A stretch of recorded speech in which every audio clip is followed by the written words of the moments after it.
वृद्धि पाइला matric form fill up अवधि वृद्धि कला माध्यमिक शिक्षा परिषद। नवेम्बर 28 तारीख पर्यंत अवधि वृद्धि होईछि। एसओएससी माध्यम पाई मध्य बढ़िछि अवधि। 28 तारीख पर्यंत एसओएससी माध्यम अवधि वृद्धि होईछि। मैट्रिक फॉर्म फिलअप अवधि वृद्धि होईछि। चलित वर्ष अर्थात 2026 मसीह जो मैट्रिक परीक्षा हेबो ता पई फॉर्म फिलअप अवधि वृद्धि पाइछि। अवधि वृद्धि करिछि माध्यमिक शिक्षा परिषद।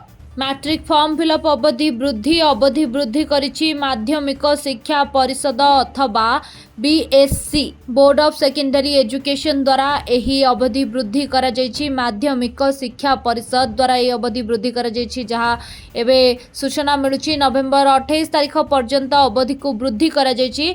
ता सह एसओएससी माध्यम पाई मध्य अवधि वृद्धि होईछि। 28 तारीख पर्यंत अर्थात नवेम्बर 28 तारीख पर्यंत एसओएससी माध्यम पाई मध्य अवधि को वृद्धि करा जायछि। मैट्रिक फॉर्म फिलअप अवधि वृद्धि पाई। अवधि वृद्धि करिछि माध्यमिक शिक्षा परिषद। 28 नवेम्बर पर्यंत मैट्रिक फॉर्म फिलअप अवधि को वृद्धि करा जायछि।